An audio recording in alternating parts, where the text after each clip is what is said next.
Yo, what's up guys? It's your boy Cam from Flatline here, and today I'm going to be giving you a video on my new purchase right here.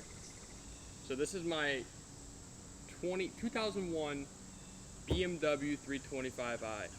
And you might be wondering, why the fuck would he buy a 325i? But when I tell you the price of this thing, you're going to be like, damn, that's a steal.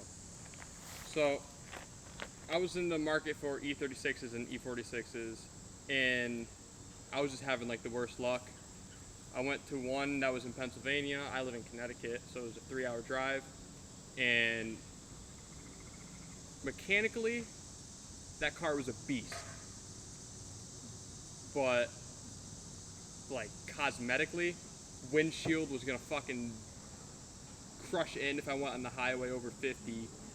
Freaking, the interior was falling apart, paintwork was garbage, hood freaking bent because it whipped up and shattered the windshield, and it was extremely fucking loud.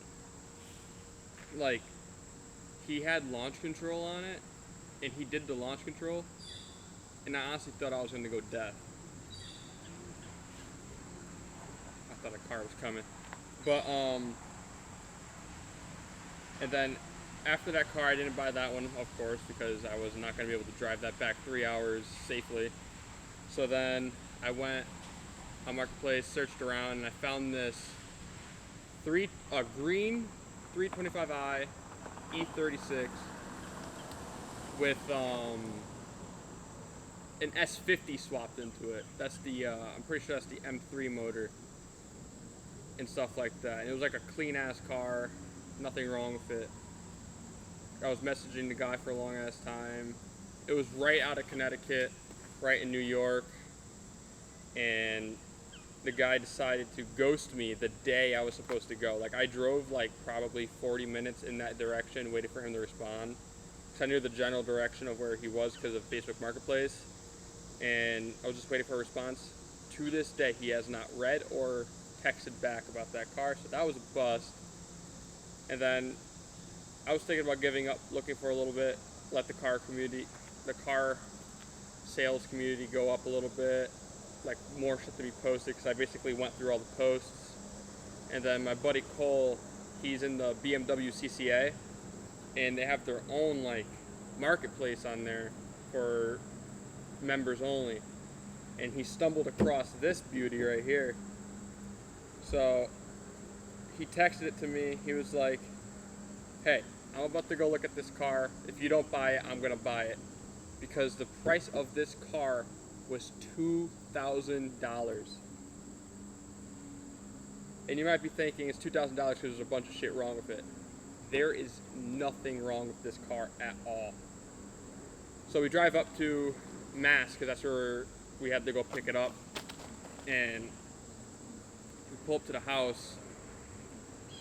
The guy that owned the car couldn't drive the car no more because he got foot surgery on his right foot and got all of his toes on his right foot removed. So he wasn't able to drive the car no more. And he didn't know how like expensive these cars still are worth. He thought since it had 150k miles and it was a 2001 that it wasn't really worth anything. Even his son, because his son was the one like showing us the car and stuff, his son was like, I don't really think he understands the value of these cars still. And I was like, yeah, they're getting pretty expensive because people are starting to want them more. He was like, well, that's his choice, that's his price, he will do whatever. And the guy's been in the BMW CCA since 1968, I think he said. And all he's ever owned were BMWs, which is crazy. My man's got some money. I would have to say the only like big issue with this car is the clutch, because it's the OEM clutch from 20 years ago. And the clutch still probably has a quarter life left. It doesn't slip yet, but it's definitely up there where it grabs. But for this clutch to last 20 years and 158,000 miles, my man had to be a stick driving legend, because this thing drives amazing. It's actually insane in how well this drives. So it has a Bilstein suspension and lowering springs. It's probably like 3-4 inches off the ground. I scrape on everything. It's got, I forgot what the suspension alignment spec was. From what it looks like, it seems like it has either negative 2.5 or negative 3 in the front and in the rear. And he said something about the caster in the front. I think he put the caster, I don't know what he did with the caster, but this thing, I haven't gotten this thing to like slide out yet. And it's on Continental DWSs, which are really good all-season tires. I have no issues with them. I have to change the rears though, because they're kind of getting bald. They're on the cords on the inside because of the camber. But this thing fucking handles like a missile. And for being 180 horsepower, Jesus Christ. For being 180 horsepower, I gotta say, this thing actually kind of scoots. It weighs probably around 3,000 pounds, so it's like really light. And just like the gearing ratio and everything in this car and the Vanos, whenever it kicks in, it just goes. Like, I have no complaints of like this car. I thought it was gonna be slow because it was 180 horsepower, but I could go 120 like actually like surprisingly quick. And this thing loves to be in Vanos. It has a dine-in tune that raises the RPM limit. It's either set at 7,200 or 8,000. I forgot which stage he put on it. And it has a cold air K&N air intake. It has a an accidental muffler delete by me. I was leaving Advanced Auto Parts and it ripped my muffler off, because so you got the main pipes and then you got clamps towards the back where the axle is, and then it goes to the muffler. Those were like AutoZone clamps. They were all rusted, probably like fucking 15 years old. Those just snapped off, sadly.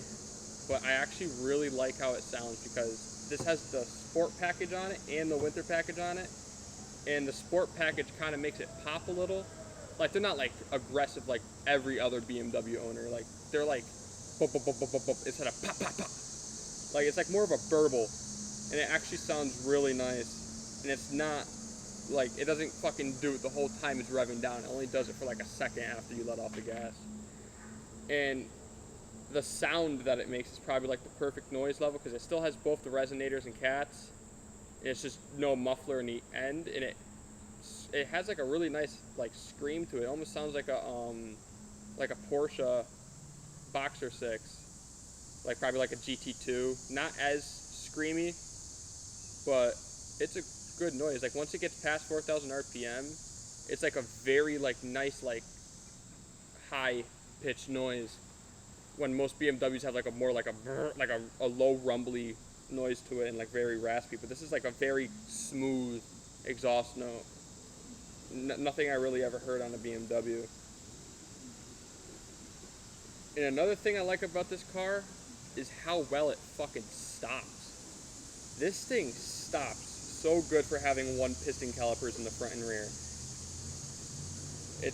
It's mind-boggling, because I've been in cars with one piston front and rear setups and they take forever to stop. But this thing, I could just fucking stomp on it and the car will literally go from 60 to 0 in like half a second. It's ridiculous. Other than that, there's nothing really else to talk about with this thing. Oh, I could talk about my plans with it. So eventually, VF sells a Procharger kit for this car that bolts right up, and it looks very factory.